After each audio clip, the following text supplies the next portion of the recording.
También conversamos con el ingeniero Daniel Rearte, quien nos traza un panorama sobre la situación actual de la ganadería. Buenos días, ¿cómo estás? ¿Qué tal? ¿Cómo estás? Muy bien. Vos pusiste énfasis en lo que hace a la reducción del stock ganadero y pusiste varios puntos.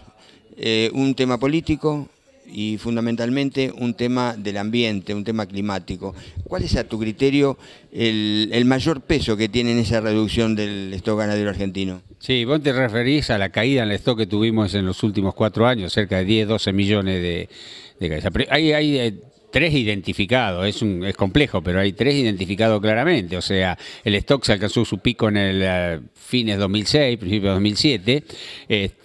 Posterior a eso se comienza una liquidación de vientres, no de vientre, comienza un achicamiento del stock, fruto de un incremento en la tasa de faena de terneras y de vaquillona.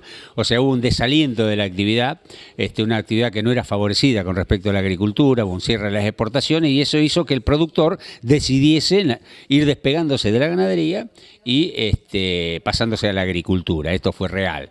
Y siguió esa tendencia. Pero no obstante eso, ese hecho hizo que se cayese el stock en más de 2 millones de cabezas, recuerdo. Pero seguíamos estando con un stock superior al que se tenía en el 94, antes de que se inicie el auge agrícola. Luego de eso, la caída terrible fue la que ocurrió en el 2009. Recordemos, un año después o posterior a la sequía. O sea, ¿por qué?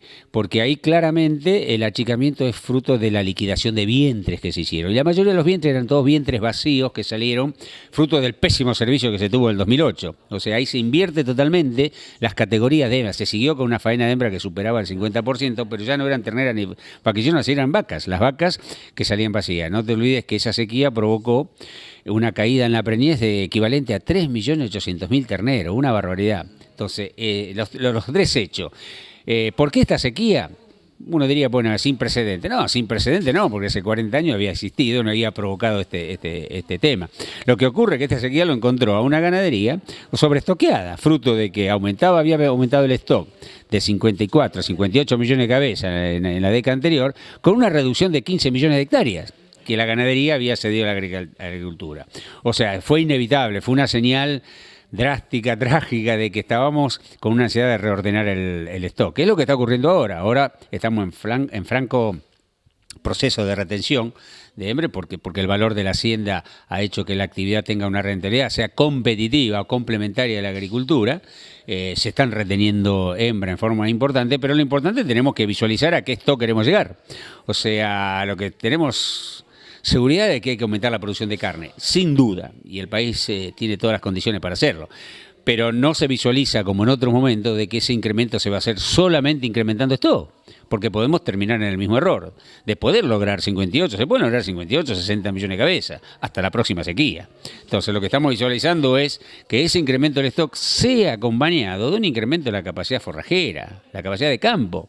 O sea, si ese incremento es acompañado de una mayor producción forrajera, no hay problema, porque el objetivo es tener vacas productivas. O sea, no como hasta hoy, que de cada 10 vacas solamente 6 nos dan un ternero. Entonces, hay que el incremento de producción tiene que ser con una recuperación de stock, pero principalmente un aumento de la eficiencia productiva.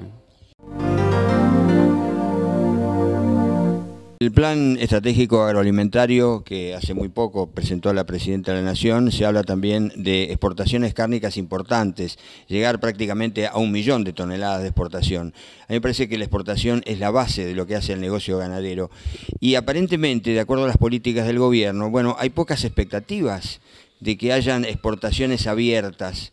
¿El por qué esa restricción? No, yo no encuentro explicación. O sea, no hay duda de que el crecimiento de la ganadería argentina va a ser a través de las exportaciones, sin duda, pero no solo por una cuestión del negocio, sino una cuestión hasta biológica, te diría, en el sentido de que es la exportación la que nos va a permitir a nosotros tener el incentivo de producir el novillo pesado.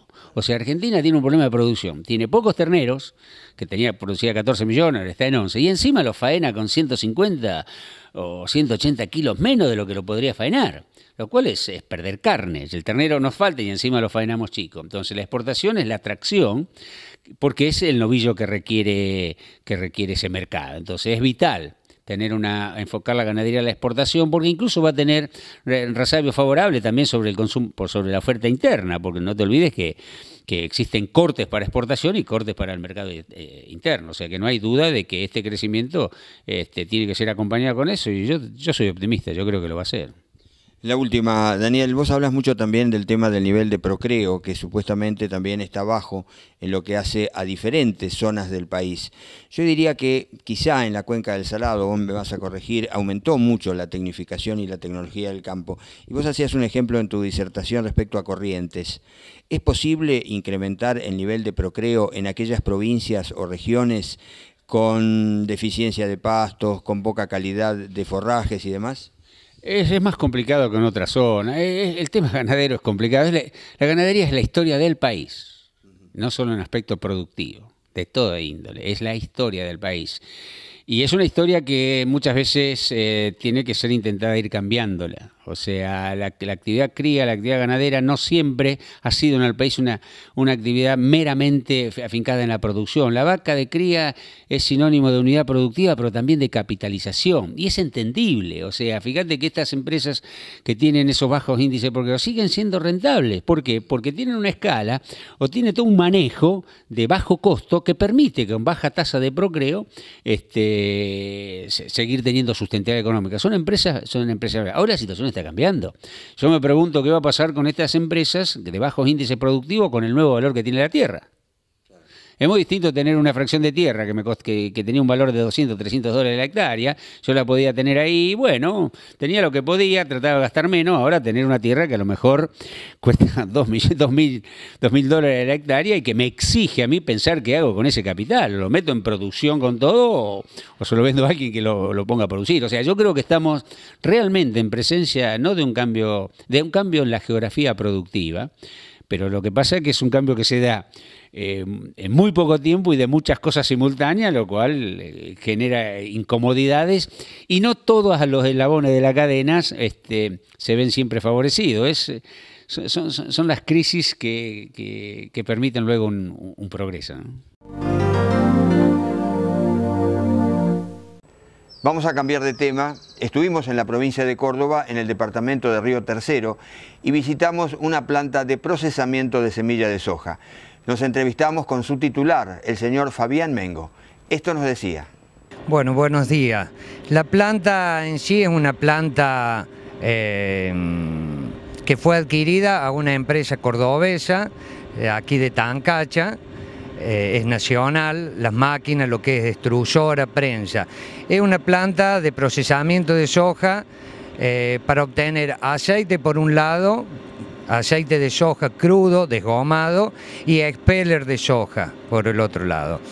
Es una planta que consta de líneas individuales de molienda, son 3 líneas de 30 toneladas cada una, y a su vez consta de doble presión. Con eso obtenemos una producción de expeller de un 6,5% de materia grasa.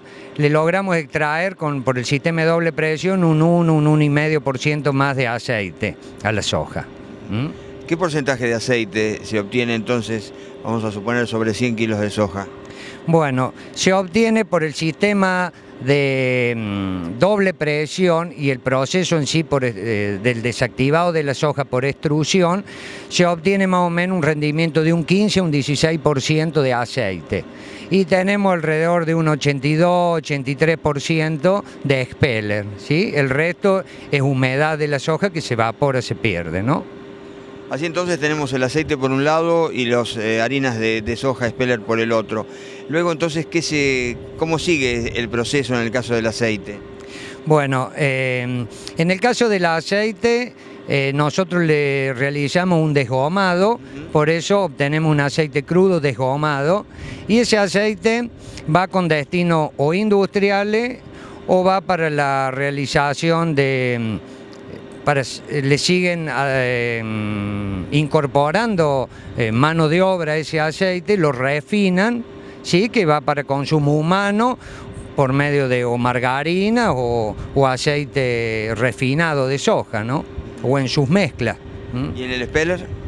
Y bueno, el speller es un speller que se obtiene por la materia prima que usamos, con un 44-45% de proteína, con un 88% mínimo de digestibilidad.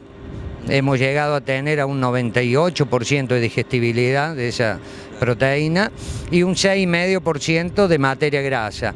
Y esto es una harina proteica, ¿sí?, que va para la fabricación de alimentos balanceados, para lo que puede ser o pollo, o cerdo, tambo,